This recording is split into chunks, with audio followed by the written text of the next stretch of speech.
Hello there YouTube, this is Cactus Naga and here's my video on how to replace old carpet with tile.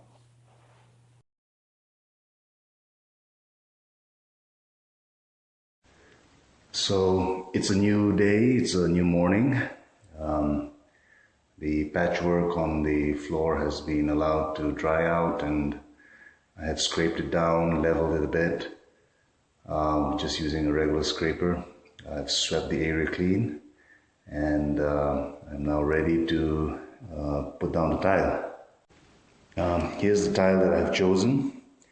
Got it at Home Depot for 88 cents a square foot. These are 18 by 18 inch tiles, regular ceramic. I am intending to lay it in a staggered pattern. As you can see here, I've just laid it down in a dry pattern right now. It's just a dry lay down. There is no thinset yet. It's just to get an idea as to where I need to cut. I don't want to end up with a thin sliver, a thin narrow strip of tile along the wall. That narrow one is about 5 inches wide, and I think that's about as thin as I want to go. So I've got a dry fitting done. I'm going to remove all this, mix the thinset, and lay the tile down. Before I actually start mixing the thinset and laying down the tiles, I thought I would just show you how I'm going to be cutting up my tile. I'm going to be using a staggered pattern, and that's going to be using up a lot of half tiles. So here is one of them. Here's the 18-inch tile. I've marked off, I've placed a little mark at the halfway point, and I'm going to cut down this way. Now, one thing to remember is that here we have an 18-inch tile, but it's really not exactly 18. It's a little shy of 18.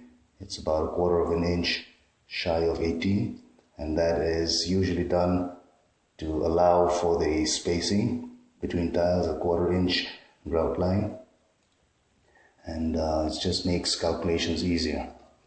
So now I've got this tile, and I'm going to be using a scoring tile cutter such as this, a fairly inexpensive tool.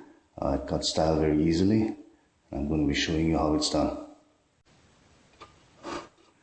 So the way this tool works is that you place your tile in there, and then line up the mark that you've made with the mark on the tool. Make sure it's square, and you've got this blade coming down, and press down a little bit on the end, and then you hear this sound. Score it, you press down on it, and there you go. It's easy as that. Very quick, very fast. And I'm going to prepare several of these now.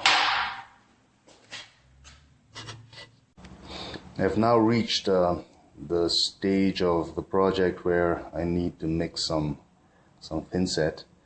And that's what I'm going to do. Here's my thinset, a regular standard thinset mortar, and a bucket that I'm going to mix it in. The instructions on the bag are fairly straightforward. It says to put in 6 quarts of water into the bucket and mix the powder in. I'm going to be using a drill with a paddle on it. A paddle is something that you can easily pick up at any home improvement store. That is a 1/2 inch drive drill. I would recommend not using your 3/8 inch drive. It may not have the required power, it may burn it out. It's fairly inexpensive. I got this one at Harbor Freight. So that's what I'm going to be doing now.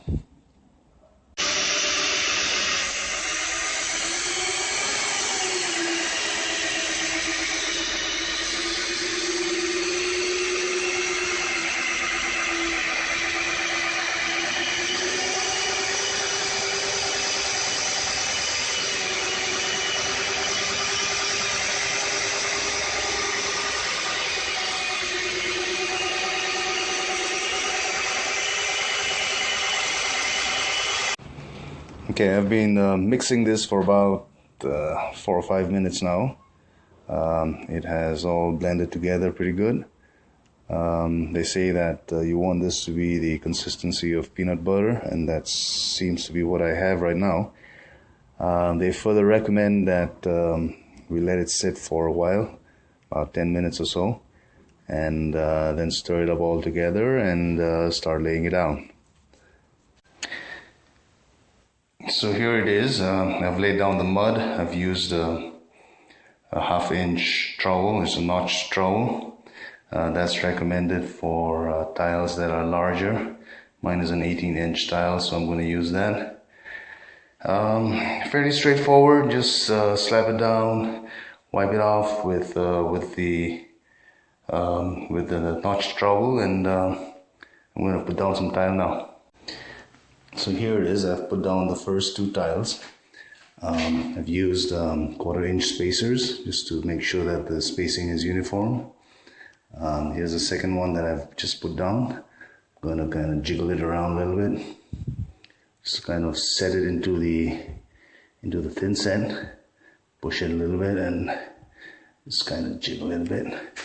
And then put in the spacers. There we go. One here, another one here, and one more right here. So kind of push it and embed it kind of deeply into the thinset, and then the process continues. Now, during your tiling job, you are going to come across some instances where you do have to make some more complicated cuts, not just straight cuts. Here's an example. I need to place a tile right there, and it needs to have a notch that will kind of go in here. So what I've done is taken some measurements using just regular old measuring tape and Sharpie, and what I've done here is I've marked off the section that I need to cut out. That notch is going to basically it's going to fit in right there like that. After I cut it out, I'm going to be using a tile saw, and I'm going to show you how to do that in just a minute.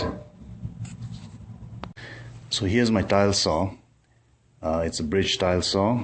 It's got a diamond cutting blade right there, and it's got a water reservoir here, and as it cuts, it's got water that's lubricating the blade, and just to prevent it from getting overheated. And here's what I'm going to do with this cut. I'm going to cut out this portion here first.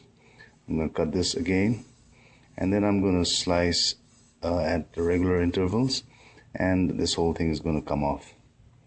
I'm going to have to use both hands for this, so I will show you the finished product after it's done. So this is what it looks like. I've made a few cuts already, multiple cuts down this way, and it's going to end right here. After I've made all the cuts down to this end, these things can be broken off later on, and we can finish off this edge again. And here's what it looks like after I've made all the cuts. There's still these pieces that I need to finish off, which I'm going to do right now, again with the tile saw. So here we are with the finished product. It's been cut out. It's nice and smooth. So we're going to use this on that notch there. And here's the tile after it's been cut and placed into position. It fits pretty snugly. It's nice and tight, and that's how we like it.